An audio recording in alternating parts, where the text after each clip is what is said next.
Hey there, what's going on? This is Catherine at happywithbaby.com, and I'm super excited because I have a really awesome guest that I'll be speaking with today, Quentin Hafner. He's a therapist and he's also a relationship coach, and I know we both have a lot of similar things in common, and he has a great perspective being a dad as well as a male therapist, and sometimes I know that can be hard to come by, so he should be joining us here shortly. So excited about that. And you know he's going to be super fun and exciting to talk to when you open up his website, and the picture you see is him sitting there talking to another person with a surfboard, like they're on the beach and stuff. So I'm like, I have to ask him if he does therapy while he surfs, but I don't know, that seems kind of fun and interesting. So yeah, so super excited for him to join us here. Let me just double check something and see. And he just does a lot of awesome things. I think it's Brazilian Jiu-Jitsu that he does. I just saw it was his blue belt that he just got, so love to find out more about that. I haven't shared quite yet, but I've actually just recently started doing Ishinryu karate. My kids have been taking it. My son's been in it for 5 years now, and my daughter started taking it a year ago because she likes to do what her big brother likes to do. And then my husband's been doing it for over a year, and so it was offered for me to go ahead and try to start doing it. And it's definitely out of my comfort zone, but there's Quentin now. So so definitely we'll probably have to get some tips from him about that. But hi Quentin, how are you doing? It says it's adding, so hopefully I did it right this time.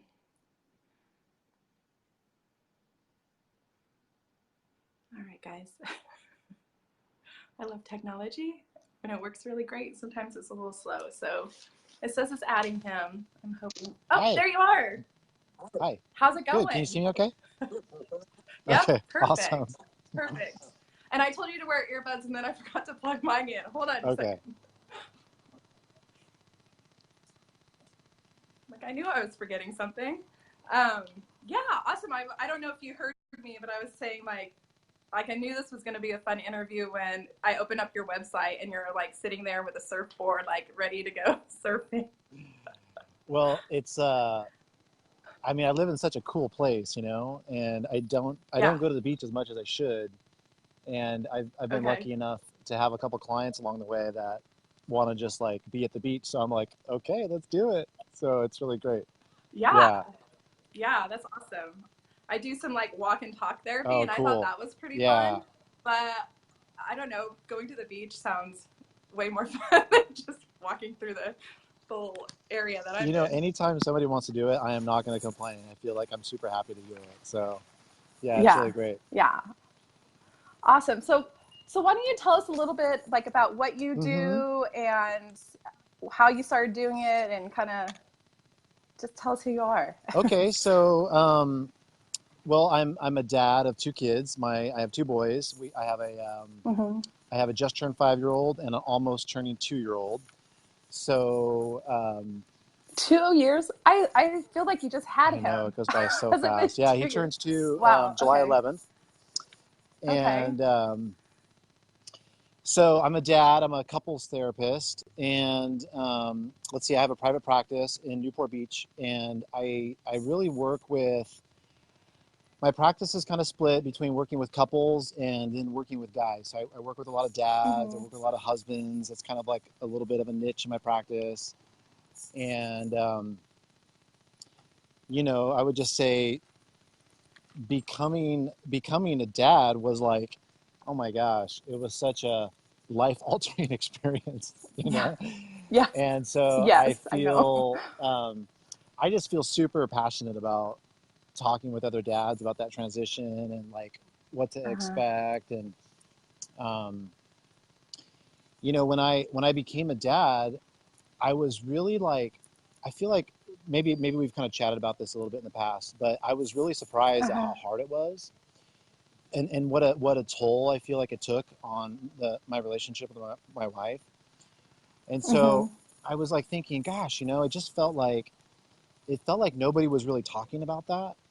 And it Yeah. felt like, um, I kind of had that experience like, oh my gosh, maybe something's wrong with us. Maybe we're not doing something right. And then Yeah. I just started, and this was even like, not even in like a professional capacity, like just talking with friends and people, and then realizing like everybody was going through a hard time. And I'm like, why is not like, nobody's Hmm. talking about this, like nobody was, Yeah. it was like this big secret I discovered. I'm like, this is horrible. So I like went on this like really big kick where I was talking to like dad groups and mom groups, and I was just trying to like tell everybody I could that, what the experience was like for me, and kind of trying to Uh-huh. normalize it for people. Um, so that's been a big portion of my practice too, like over the past couple of years now. Since my kids are getting a little bit older, we're kind of coming out of that really hard stage, and it's not as it's just we're feeling like we can breathe a little bit. So Yeah. that's really awesome, because now Yeah. it's like okay, we can enjoy it more. It's not as taxing. Um, Yeah. so I know what you do for your job and kind of what your thing is. Yeah. So I just so appreciate what you do, and trying to help moms in that transition and parents and stuff, because I just feel like it's the most underspoken about, like, reality. Right? Anyways, yeah. Yeah. Yeah. Well, and so I see a lot of couples, and I actually have a few dads that I see, which I really enjoy Hmm. as Yeah. well. And one of the things, like, I'll hear from moms is they feel like their partners Hmm. or their husband or whatever, like, he seems to be able to get to do what he wants to do. Like, he still will work out, or he still gets to, you know, his life goes on Nothing changes. without a hitch, Yeah. right? Which I know isn't true. Yeah. I feel like sometimes Kind of true. men are more typical, like, hey, I'm going to work out, I need to do that, and they'll do it. And maybe they don't think exactly the way a woman thinks. But do you have any insight or perspective on that, or thoughts on Yeah. that? So I think, well, I think it kind of depends on like the kind of setup that the parents have. Mm-hmm. Um, is it like a stay-at-home mom, or are you a working mom? Because I think that's a Mm-hmm. significant factor in how it kind of like, and Yeah. how it plays a role and all that. Um, I think that in some ways it is kind of true. I think that dads' Mm-hmm. lives are, um, less interrupted with kids, or with infants, Mm-hmm. than moms' lives are. And I think from like, even from like a child development like standpoint, there's kind of an appropriateness to Mm-hmm. that, because I think Yeah. there's the bonding that has to take place between mom and baby in the early stage, um, Mm-hmm.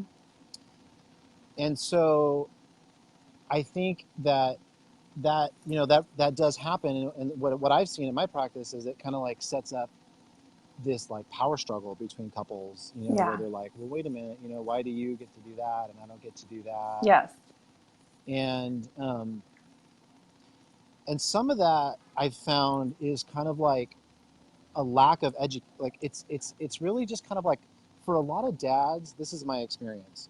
I feel like Mm-hmm. the overwhelming majority of dads that I've talked to, they really want to be good dads, and they Yes. want to they I want to agree. be really good husbands too. They just don't really know what to expect. And what's Mm-hmm. different is that they were probably parented by a parent where like the expectations of relationships were significantly different in a prior generation. So all the role Mm-hmm. modeling that they have to kind of go into married life or parent life, it's not that the role modeling is bad. It's just it doesn't work anymore. It's not going to work in 2018. Right. And so there needs to be kind of like a new paradigm and a new Mm-hmm. understanding about like, okay, well, what is your responsibility, and how do you share roles, and how do you share Right. responsibilities, and kind of what is your role, and I feel like once dads kind of have a better understanding of that and why it's important, they really kind of get on board with it. But just they Yeah. don't. they're kind of operating, with a different playbook, so to speak, and it's kind Yeah. of like a playbook that really isn't working anymore. And so it just creates a lot of frustration. And so I love talking to dads about that and why it doesn't work anymore, because I think there's this whole like cultural Right. component, like sociological Mm-hmm. component. And when you can kind of make sense of the timeline, like through history, it's a lot of dads go, oh, okay, yeah, that makes a lot of sense to me. So my wife isn't just a nag, Mm-hmm. she's not just like harping on They me. would like to hear that. Yeah. Yeah, yeah, Yeah. Yeah. um so yeah. Well, and I think it's like having like that's what I talk to them about too, is like having that conversation, like your what are the roles, what are your expectations? And I feel like before kids, I find a lot of times that things just kind of get done and people fall into the things that they do, and then the baby comes along and chores and tasks and all that stuff go, the amount of work that needs to be done Yeah, goes up so much that yeah, it's like you can't keep doing things the way you used to. So it's like, okay, we've got to really figure out like how are we doing all this stuff? Where do we need extra help? Where are yeah, we, talking to each other and not just assuming the other person's going to do stuff like and then I'll have dads that say like, well, I don't know what I'm supposed to do. So I kind of feel like maybe she's been home, especially in those early months if she hasn't gone back to work yet, yeah, and kind of has a system. And I come home and I don't know what to do. So I'm going to just start doing something. And it's probably not the right thing. So I'm like, okay, yeah, let's talk about that. Like, do you have any other recommendations for that? Like what you suggest couples do or dads to do to be like more involved? Because sometimes I'll find like maybe they kind of wait to be invited or to be told what they should happen, and they want to do it and they'll do it. yeah, They just don't necessarily know what they're supposed to do or don't want to do the wrong thing maybe. yeah, yeah, totally. Okay, so like on a practical level, and if you want, I'll email you this thing, but like I created this like Excel spreadsheet, and it's kind of corny, but it actually works pretty okay. It basically just has like a list of all these different like, responsibilities. Yeah. And I just kind of have couples like in this stage, I say, okay, just like sit down together and just go through this thing and figure out like who's doing what. So it kind of eliminates Mm-hmm. like some of the guesswork, because I think from like a Yeah. lot of times that's where a lot of problems happen, when you're thinking, well, I thought you were going to do that, and I thought, and then one person feels resentful because they feel like they're doing more, and da Yes. da da. So it's kind Yeah. of like a practical thing that can sometimes spark Yeah. really good conversation. So if you're interested, I'll send it to you. But then, Oh, I think I have something kind okay, of perfect. similar You to don't need it. that. So Yeah. yeah, I'd be curious to like compare it Okay. too, though. Yeah. Yeah. And then like, okay, so then there's this like, there's a whole other like emotional thing that I think happens. And okay, so I think that a lot of moms send kind of a double message to a lot of dads. Mm, And the double message is kind of like, hey, I really need you here, but mm-hmm. get away from here. Mm, And so a lot of dads feel really confused and conflicted about like what is their role, like especially when you have mm. really young kids, like I'm thinking like the first, like if you have somebody under one or something.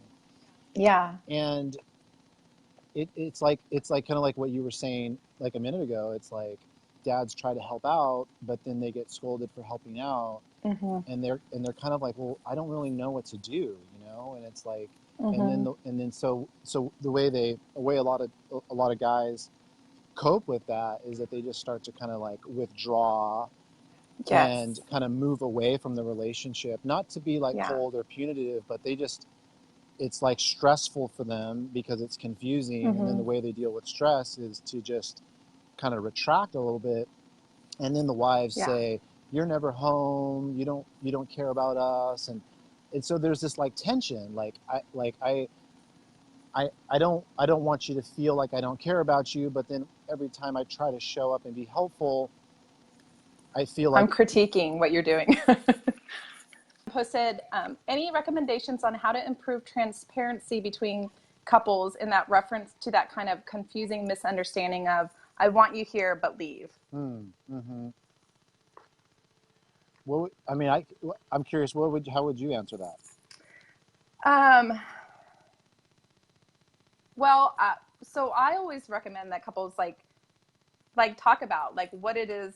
that they want, what their expectations are. Because I feel like oftentimes I'll have, even just personally and professionally, like, there's an expectation that one partner has, and then the other partner has something else. So it's like, we need to have a conversation of what it is that it's going to be happening, and then to be able to talk about it.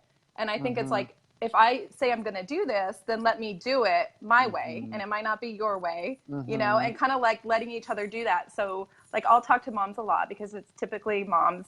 In fact, I don't think I've ever had a dad that micromanaged over the mom about like how to do certain things with the baby, at least not in the beginning. It's typically the mom. Maybe I'm wrong. No, that's good. And Yeah, so like, I always recommend like, we each have our learning curve on how to do things. And so let your partner figure out how to do it on his own. And if it's like the baby's, crying a little bit more because he's not as fast at changing the diaper or doing whatever he's doing, then like leave the room and let him figure it out. Because if you always go in there to rescue, then it's going to take him longer. And then, he'll feel bad. Like, nobody wants to be told they're doing it wrong or be watched while they're trying to do something. And, it's uncomfortable to them already, probably if the baby's upset and they're trying to figure it out. So let them figure it out and have their way. So that would be part of my thing. And it's like, I want to help you. Let me help you, even if it's different. And I think it's like kind of reminding that. And I have had moms say like, oh, I heard you in those early weeks, reminding me not to be, hovering over them about how they do things. Yeah. Yeah. So I don't know. I'm hoping I'm answering that question. Maybe I'm totally off base, but. No, I think that's really great. Yeah, I think I would agree with that. Like, sometimes I'll say to people like, we have to choose, you can be in charge or you can be in a relationship, and so. Oh, I like that. It's like, we can't have both, you can't have a servant and then still want to feel like you have an emotionally connected relationship. So that's kind of like a confrontational way of kind of like saying it, Yeah. I'll usually say it a little bit softer, but the point is the same, Yeah. And then what I do too is like, because I'm kind of like, I'm kind of an EFT person. So I like to help couples talk about it like from like a primary emotion standpoint, and helping husbands talk about their emotions instead of withdrawing. Like, I feel like I'm not useful here, but I want to be useful. Can you help me with that? And then helping moms talk about their emotions too, instead of being critical, helping them kind of get access to like, I feel really scared, or I feel overwhelmed, or, and I want you to be helpful, but it's hard for me to let go. And so like shifting the energy from being kind of antagonistic to like, hey, we're here for each other and we both have lots of big feelings about this, and we're really on the same team together. Right. And sometimes just a subtle shift in language could help people feel that way. Yeah. So that's kind of that's where I would go with it. I think we're both along the same lines there. You said that very eloquently though. I liked your examples. Those were good. Because I think it's like, usually what's the underlying feeling that's making me, react this way? Like, it's hard. The transition's hard. And I think especially when you're sleep deprived and there's, all this newness and you're trying to figure things out, and, none of us usually really know what we're doing because it's our child, and there's that anxiety that goes along with that. So I think it's like giving each other the benefit of the doubt too, that we're both trying our best, and like, how do we support each other? Let me help you, with that. And how do I help you? So and I think having a child is probably one of the most emotionally provocative times in your whole relationship. But the irony is that everybody has to kind of hunker down into survival mode, and we can't talk about our emotions, So it really, I think, just speaks to the need to create space to, like, it's not even like an optional thing. Like, you have to make space to talk about that stuff, because there's like the Mount Everest of emotions happening on like both sides of the equation. And if you guys don't, if a couple doesn't talk about it, then it just starts to kind of like seep into their relationship. It starts to Yeah. erode things, and then it's there's like actually pretty grim, and you know all this. It's like it's pretty Yeah. grim statistics on like Yes. marriages with young children. It's like pretty crazy how so many of them don't work out, and I Yeah. think it's because of all the things that we're kind of like talking about. Where do you have a recommendation of how couples should make time for this? I know I have recommendations, but people get tired of hearing what I have to say. What do you tell them? Or maybe it's similar. I'm curious. Yeah. Okay. So I mean, sometimes I'll tell people like that, like they just have to get creative, with their Yeah. time, and it's not going to be like, oh, before my wife and I had a baby, we would take long drives and talk. It's like, okay, those days are over, so, like, Unless that's the only way the baby sleeps. yeah, unless the baby's sleeping, right? That. So like, Yeah. I just tell couples like to just look for like any moment, it could be like, okay, baby's sleeping, we're going to grocery shop, we're going to go take a walk around the block, we're going to go for a drive. Because I think what happens is a lot of people are waiting for the right time, and there is no right time. Yeah. It doesn't exist anymore. It's just about, just using kind of what you have. And I know that like my wife and I, we stayed in therapy, and that was like so helpful too, because therapy became, and this is not a sales pitch for therapy, but I'm just saying for us, it was like, Yeah. Our moment in therapy every week was the one time, like for 45 minutes, that we would have these like really great conversations, and it was enough to just kind of like get us over the hump, because it's like because outside of that, it was very hard to find that very intentional time. Now that our kids are getting a little like older, having someone. Yeah, go ahead. Sorry. I was gonna say that, like almost that accountability. Like, okay, we have to we have this appointment set. We have to make this time for us. Right. And of course, in therapy, we would talk about all the things that we would avoid outside of therapy. And it was wonderful. We needed that because, we were too tired to do it otherwise. And in therapy, it just kind of like, it helps foster that. Yeah.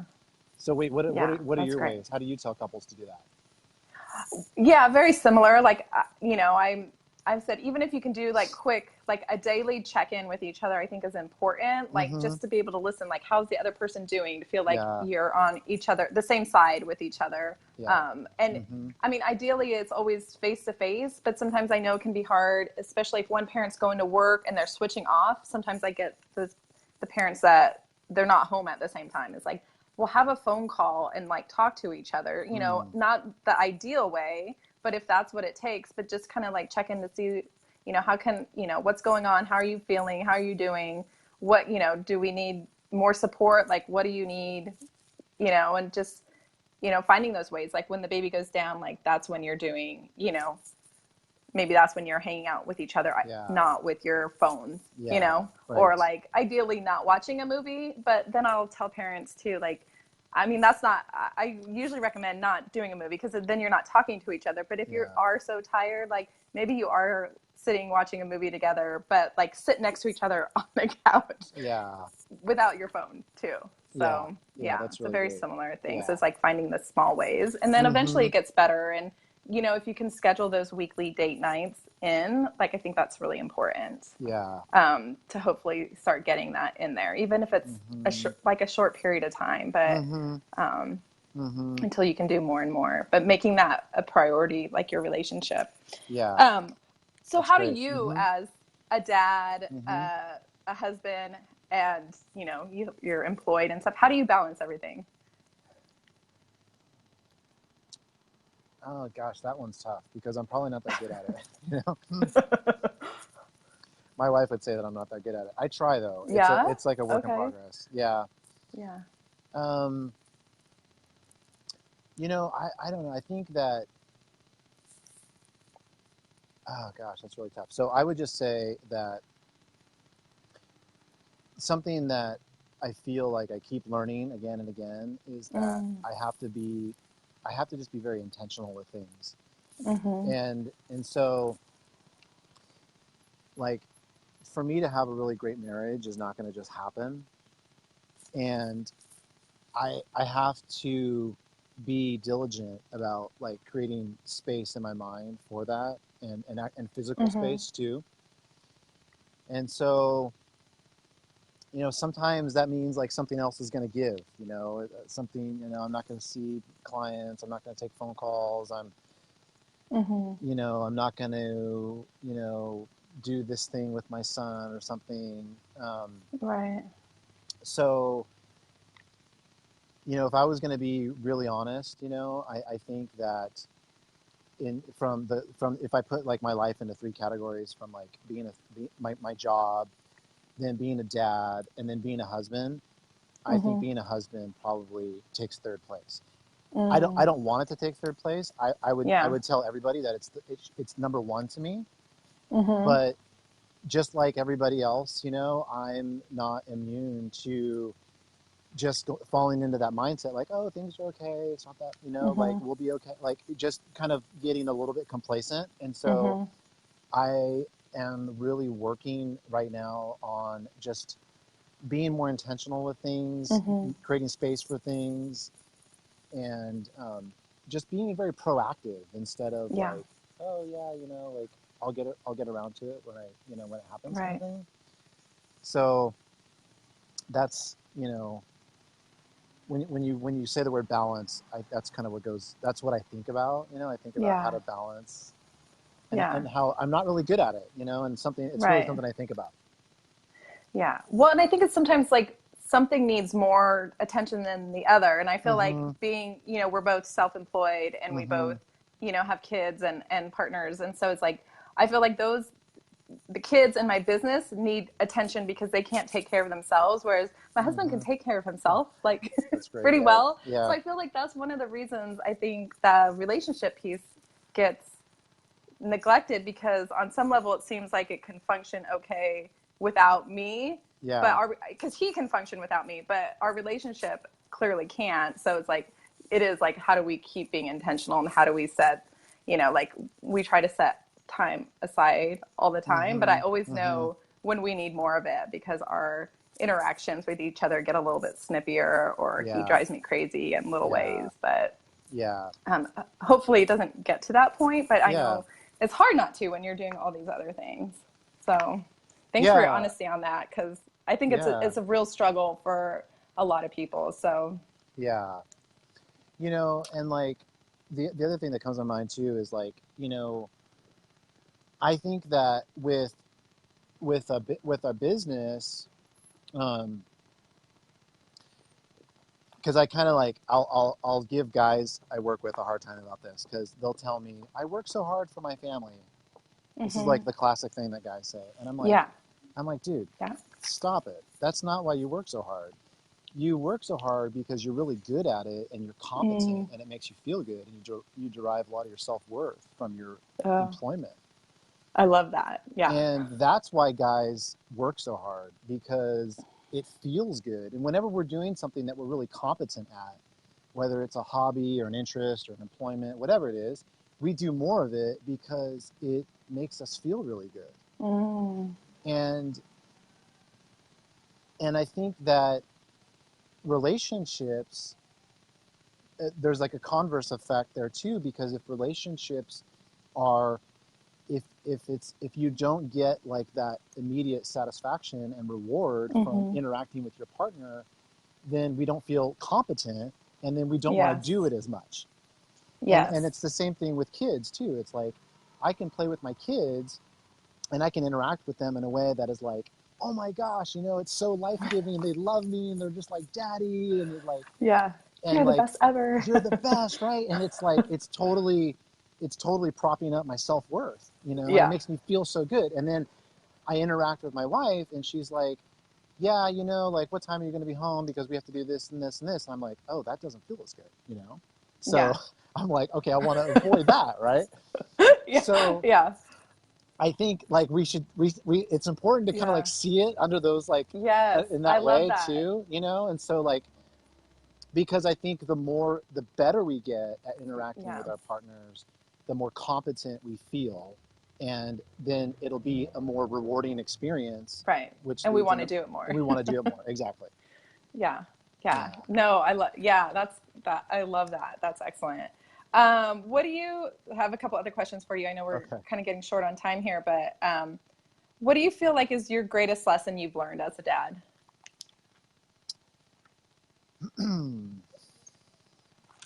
Hmm. That's a hard one. That is a hard one.